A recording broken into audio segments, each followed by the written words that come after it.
Student, आज हम लोग हमारे एसपीए लेक्चर में आज न्यू टॉपिक स्टार्ट करने वाले joint stock company. Second topic है हमारा joint stock company.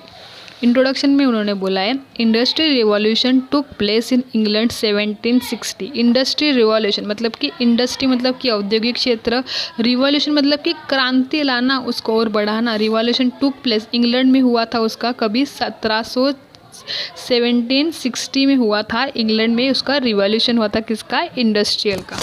Before industrial revolution production was done manually using local resources.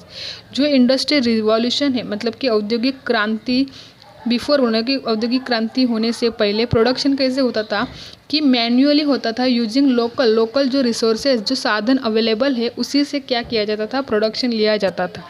कभी? इंडस्ट्रियल रिवॉल्यूशन से पहले मतलब कि औद्योगिक क्रांति होने से पहले। Limited capital was need and often production done at home. उसके लिए कैपिटल मतलब कि कोई भी बिजनेस स्टार्ट करने के लिए जो पैसा लगता है उसका हम लोग बोलते हैं कैपिटल। वो कैपिटल की ज़रूरत कितनी थी? प्रोडक्शन क्या था, घर पे बना था तो कम से कम उनको कैपिटल की ज़रूरत पड़ती थी। The industrial revolution broad about radical changes in the field of industry and commerce. जो भी इंडस्ट्रियल रिवॉल्यूशन है उसकी वजह से क्या रेडिकल मतलब कि ग्रोथ वाले चेंजेस हो गए, डेवलपमेंट के चेंजेस हो गए, तेज़ी से होने लगे। किसके लिए? इंडस्ट्री एंड कॉमर्स के लिए। Production was now on a large scale with the help of machines and that too in anticipation of demand। लोगों की डिमांड, लोगों की इच्छा, लोगों की चाहत बढ़ती है, वैसे मशीन्स के द्वारा वो प्रोडक्शन भी क्या होते हैं, लार्ज स्केल में बनने शुरू होते हैं, वो ज़्यादा हो गए। Production was now large scale. Production क्या है? लार्ज स्केल में है। हेल्प ऑफ मशीन, मशीन के द्वारा ज़्यादा प्रोडक्शन मिलता है एंड लोगों की डिमांड में क्या उससे बढ़ने लगी है। Local market turn into regional, national and international market. जो लोकल मार्केट था वो रीजनल मार्केट में कन्वर्ट हो गया, रीजनल से नेशनल में मतलब कि राशनल मतलब कि राष्ट्रीय एंड अंतर्राष्ट्रीय मार्केट्स में उसका क्या हो गया, चेंजेस होने लगे। Revolution in transport and other commercial activity were the major effect of industrial revolution. Revolution of transport, transport आपको पता है कि पहले सिर्फ मतलब कि रोड ट्रांसपोर्ट था, लेकिन अभी रेल ट्रांसपोर्ट है, वाटर ट्रांसपोर्ट है, एयर ट्रांसपोर्ट है। ये सभी के ट्रांसपोर्ट में भी चेंजेस होने लगे, तो उसके से क्या होगा, ट्रांसपोर्ट ज़्यादा फास्ट होने लगा, टाइम कम लगता था। तो इसकी वजह से जो इंडस्ट्रियल रिवॉल्यूशन में क्या है, बहुत इफेक्टिव है, उसका भी ज़्यादा प्रोडक्शन होने लगे। To beat the new challenges of business, joint stock company form of business organisation evolve. To meet the new challenges, new challenge मतलब कि जो न्यू चैलेंजेस है वो क्रिएट करने के लिए, चैलेंजर एक्सेप्ट करने के लिए joint stock company form of joint stock company किस में फॉर्म होगी, बिजनेस ऑर्गेनाइजेशन में। हम लोग वो नीचे स्टडी करने वाले। Evolution of business organisation in view of above given development the sole trading concern joint Hindu family business and partnership firm prove inadequate to face the challenges posed by changing needs of commerce. क्या बोले, जो above जो उन्होंने developments के जो parts बोले उससे soul trading concern मतलब कि अकेला एक इंसान पूरा बिजनेस हैंडल करता है। जॉइंट हिंदू फैमिली बिजनेस है, जैसे कि जो गोल्ड का व्यापार करना है या कोई हमारा जो फैमिली बिजनेस है वो family business and partnership firm. Partnership मतलब कि 2 या 3 पार्टनर मिलकर कुछ बिजनेस स्टार्ट करते हैं, कोई इंडस्ट्री स्टार्ट करते हो, पार्टनरशिप फर्म हम लोग उसमें देखने वाले हैं। Thus a new form of business organization, namely the joint stock company, emerge. Different type of organization are discussed below. बहुत सारे जो बिजनेस ऑर्गेनाइजेशन है वो नीचे डिस्कस किए, हम लोग को डिस्कस करना है। फर्स्ट है सोल ट्रेडिंग कंसर्न, सेकंड है joint Hindu family business, third है पार्टनरशिप फर्म, फोर्थ है लिमिटेड लाइबिलिटी पार्टनरशिप, फिफ्थ है कोऑपरेटिव सोसाइटी एंड लास्ट है जॉइंट स्टॉक कंपनी। अभी हम लोग स्टार्ट करने वाले हमारा सोल ट्रेडिंग कंसर्न। अभी सोल ट्रेडिंग कंसर्न क्या है, उसके फीचर्स क्या है, हम लोग को स्टडी करना है। और sole trading concern is a form of a business organisation. Sole trading concern क्या, एक बिजनेस ऑर्गेनाइजेशन, एक फॉर्म है, एक टाइप है। It is own, manage and control by one person. अभी उसके नाम में लिखा है सोल ट्रेडिंग मतलब कि इट इज़ ओन, वो किसके द्वारा, उसका मालिक कौन है, अकेला इंसान, वो अकेला ही उसको मैनेज करता है, कंट्रोल करता है by one person. It is also called as a one man business. Sole trading concern को ही क्या मिलते हैं, one man business. A person who conduct the business is a called sole trader. जो ये बिजनेस अकेला हैंडल करते हैं उसको क्या बोलते हैं, सोल ट्रेडर बोलते हैं। मतलब कि आपको एक एग्जांपल देते कि कोई जो वेजिटेबल सेल करता है वो उसके सेल जो वेजिटेबल्स है वो अकेला क्या करता है, परचेस करता है, कहाँ से लाता है मार्केट से और कहाँ पे जाके सेल करते हैं वो उसका क्या है, उसका मालिक है। या कोई वड़ा पाव का दुकान है वो उसका क्या है, अकेला एक इंसान उसका मालिक है और वो क्या करते हैं, वो सेल करते हैं। ये क्या है, सोल ट्रेडिंग कंसर्न के मैंने आपको एग्जांपल दी। उसके फीचर्स क्या है तो हम लोग को स्टडी करना है। There is no separate law और act governing sole trading concern but it has to follow all laws of land. अभी ये क्या है, अकेला इंसान है, कहाँ पे छोटा अपना स्टॉल डालता है, क्या करता है, वो सेल करता है, क्या उसका अकेले का बिजनेस है, उसके लिए कोई भी लॉ या कोई एक्ट नहीं है वो, लेकिन उसको कौन से लॉ फॉलो करने पड़ते हैं, लैंड के जो लॉ है वो क्या करने पड़ते हैं, फॉलो करने पड़ते हैं। Sole trading concern has a only one owner. Sole trading को कितने ओनर होते हैं, सिर्फ एक ही ओनर होते हैं। Capital contributed bye sole trader is a very small. जो भी सोल ट्रेडर है उसका बिजनेस भी छोटा होता है तो उसका कैपिटल भी कितना होता है, बहुत कम होता है। There is no division of profit और loss as there is a single owner. उसके लिए क्या है, अभी अकेला इंसान उसका मालिक है तो उसके लिए उसके प्रॉफिट या लॉसेस के लिए कोई डिस्ट्रीब्यूशन है कि उसको कोई किसी को बांटना पड़ता है क्या, वो नहीं। All decisions of business are taken by sole trader. उसके सभी जो डिसीजंस है वो डिसीजन कौन लेता है, सोल ट्रेडर लेते हैं।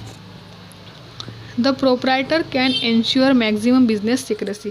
अभी अकेला इंसान है तो वही पूरा बिजनेस हैंडल करता है सोल ट्रेडर का, तो उसमें सीक्रेसी, किसी को वो सीक्रेट इन्फॉर्मेशन शेयर करेगा कि नहीं, तो उसमें क्या एक सीक्रेसी है। The liability of soul trader is unlimited. जो सोल ट्रेडर है उसकी लायबिलिटी क्या है, यहाँ पे अनलिमिटेड है। दूसरा बोले उन्होंने 8 point, the business does not enjoy separate legal status.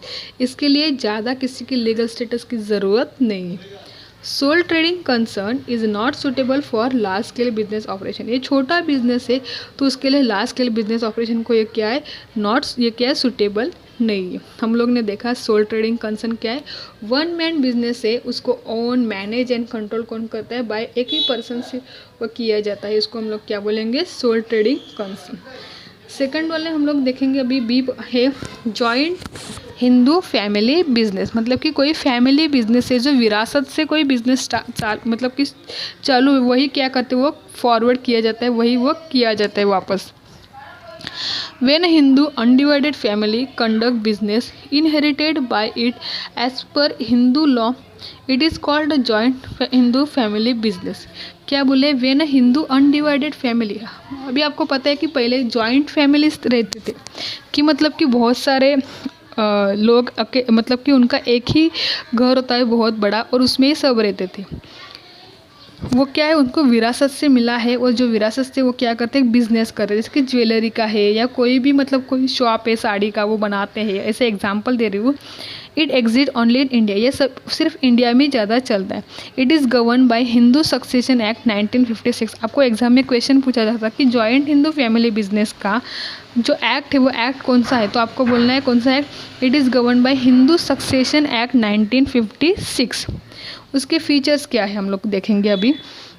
Membership in the joint Hindu family business is by birth only. अभी मेंबरशिप मतलब कि उसमें हिस्सा कैसे ले सकते हैं, कि बिजनेस में उसके सदस्य कैसे बन सकते हैं।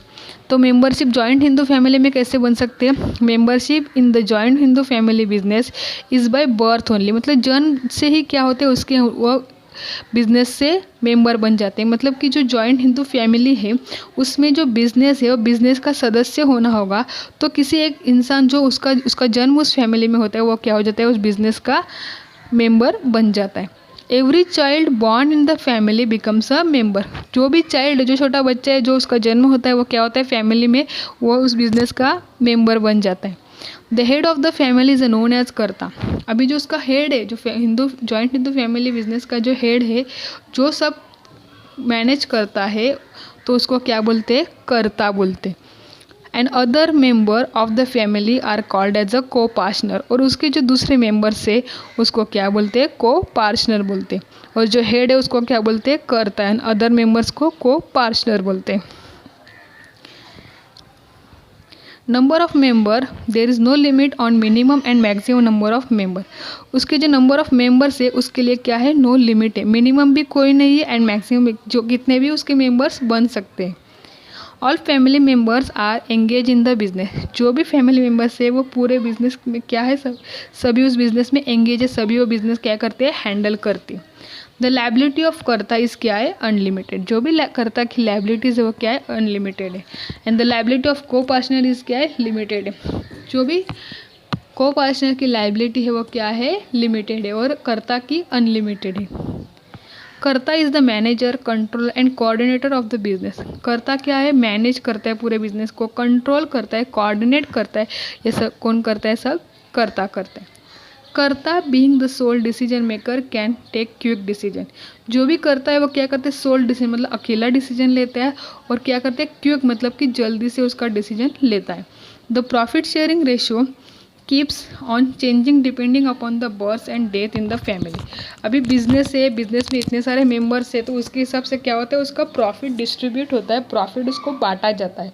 तो उन्होंने क्या बोला, द प्रॉफिट शेयरिंग रेशियो मतलब कि प्रॉफिट शेयर कैसे करते हैं, उसका रेशियो के चेंज होता रहता है। किसके हिसाब से चेंज होता है, डिपेंडिंग अपॉन द बर्थ, मतलब किसी का जन्म होता है तो मेंबर इंक्रीज होता है, तो प्रॉफिट में उसके जो प्रॉफिट है उसमें और एक हिस्सा बढ़ जाता है।